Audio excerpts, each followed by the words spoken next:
नमस्कार, स्वागत है आप सभी का। आप देख रहे हैं एनएमएफ न्यूज। आपके साथ मैं हूं नम्रता चौधरी।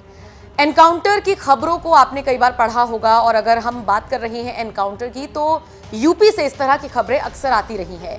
लेकिन अगर मैं आज आपको बताऊं कि एनकाउंटर तो हुआ लेकिन एनकाउंटर किया किसी महिला अधिकारी ने, तो उसे लेकर आप क्या कहेंगे? जी हां, वो कहते हैं ना, हमारी छोरियां किसी से कम है, कि बिल्कुल कम नहीं है। और अगर महिलाएं पुलिस की वर्दी पहनकर अपनी ड्यूटी बखूबी निभा रही हैं तो फिर वो अपराधियों का एनकाउंटर करने से भी पीछे नहीं हटती हैं।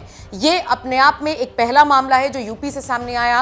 हालांकि आपको ये भी बता दें कि ये मामला हाल फिलहाल का नहीं है, बल्कि ये खबर पिछले साल सामने आई थी, लेकिन चर्चा इसकी एक बार फिर से हो रही है क्योंकि यूपी हमेशा से लाइमलाइट में रहा है। और अब चूंकि लोकसभा चुनाव ऑलमोस्ट कंप्लीट हो गए हैं, अब नतीजे सिर पर हैं। 4 जून को नतीजे आएंगे, उससे पहले एक बार फिर से ये माना जा रहा है कि यूपी से जो सीटें निकलेंगी वो 400 में ऐड होंगी। और उसके बाद जो नारा देते नजर आ रहे थे नरेंद्र मोदी, जो नारा देते हुए नजर आ रही थी एनडीए, वो उनके सपने को साकार करेगी। यानी जो एग्जिट पोल्स आए हैं वो तो 330 340 दिखा रही हैं, लेकिन अगर यूपी के आंकड़े इसमें ऐड होते हैं तो शायद बीजेपी का सपना पूरा हो सकता है, एनडीए का सपना पूरा हो सकता है। इसीलिए यूपी एक बार फिर से चर्चा में आ गया है। अब यूपी चर्चा में आया तो एनकाउंटर चर्चा में आया, और इसी से मिलती जुलती एक खबर मुझे मिली जो मैं आपको बताने जा रही हूं, एनकाउंटर से जुड़ी हुई।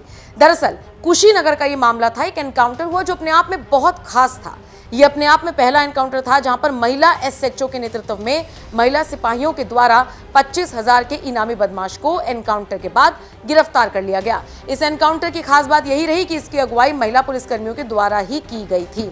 कुशीनगर के रामकोला थाना क्षेत्र के मेहंदीगंज का ये पूरा मामला बताया गया, जहां पर पुलिसकर्मियों और इस अपराधी की मुठभेड़ हुई। बदमाश का नाम इनामुल उर्फ बिहारी था, जिसके पैर में गोली लगी। आरोपी बदमाश के ऊपर 25,000 का इनाम था। और आपको ये भी बता दें कि इसके ऊपर पशु तस्करी, गौकशी, आर्म्स एक्ट और गैंगस्टर के मामले दर्ज थे। एनकाउंटर एसएचओ सुमन सिंह के नेतृत्व में अंजाम दिया गया था।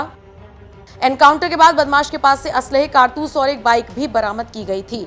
पिछले साल ये एनकाउंटर हुआ था, लेकिन इसकी चर्चा आज भी होती है क्योंकि ये दर्शाता है कि यूपी में चाहे महिलाएं, मतलब आम महिलाएं हो या फिर महिला अधिकारी हो, सब धड़ल्ले से रह रही हैं। अपराधियों का, माफियाओं का किसी में कोई डर नहीं है।